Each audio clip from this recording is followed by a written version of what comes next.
Hello friends, Big Boss season 8 latest updates కోసం మన ఛానల్ని లైక్ చేసి సబ్స్క్రైబ్ అయితే చేసుకోండి. అలానే ఫస్ట్గా చూస్తే మాత్రం ఇక వైల్డ్ కార్డ్ ఎంట్రీస్ అయితే మొత్తం 8 నెంబర్స్ అయితే హౌస్లోకి అయితే ఎంట్రీ అయితే ఇచ్చేసారనమాట. ఇక హౌస్లోకి చూస్తే మాత్రం ఫస్ట్ ఎంట్రీ ఇచ్చింది హరితేజ, సెకండ్ ఎంట్రీ ఇచ్చింది అయితే తేజ అనమాట. ఇక డబుల్ ఎలిమినేషన్ లో చూస్తే నైనిక అయితే ఎలిమినేషన్ అయితే అయిపోయింది. ఆల్రెడీ నేను ఒక వీడియోలోనే చెప్పేశాను ఎలిమినేషన్ నైనిక అవబోతుంది అని కూడా చెప్పడం జరిగింది. మనం ఎప్పుడు ఎలా చెప్తాం ప్రతిది కూడా అలానే జరుగుతూ వస్తున్నాయి, చూస్తూనే ఉన్నారు కదా.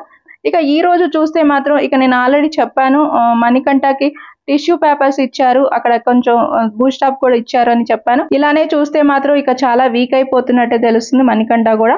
ఇక నెక్స్ట్ చూస్తే మాత్రం ఇప్పుడు వైల్డ్ కార్డ్ ఎంట్రీస్ లో వచ్చే వాళ్ళు కూడా ఈ వారం నామినేషన్ ప్రాసెస్ లో చూస్తే మాత్రం వీళ్ళనే చేసే ఛాన్సెస్ ఉన్నాయి. అంటే ఇప్పుడు హౌస్ మేట్స్ ఎవరైతే మన కవిత ఉన్నారో వాళ్ళనే ఇప్పుడు వైల్డ్ కార్డ్ ఎంట్రీస్ లో వచ్చే వాళ్ళే నామినేట్ అయితే చేసే ప్రాసెస్ అయితే జరగబోతుంది అనమాట. నబీల్కి ఏదైనా పవర్ ఇచ్చేసి ఇక వాళ్ళని వచ్చే వాళ్ళని ఒకరినైతే నామినేట్ చేసే ఛాన్సెస్ కూడా ఉన్నాయి, లేదంటే సేవ్ చేసే ఛాన్సెస్ కూడా ఉన్నాయన్నమాట. దాని డీటెయిల్స్ కూడా నేను రేపు మార్నింగ్ అప్డేట్ అయితే చేస్తాను. ఇంకా ఏమేమి జరగబోతున్నాయి ఏంటి అనేది ఛానల్ అయితే ఫాలో అవ్వండి ఫ్రెండ్స్.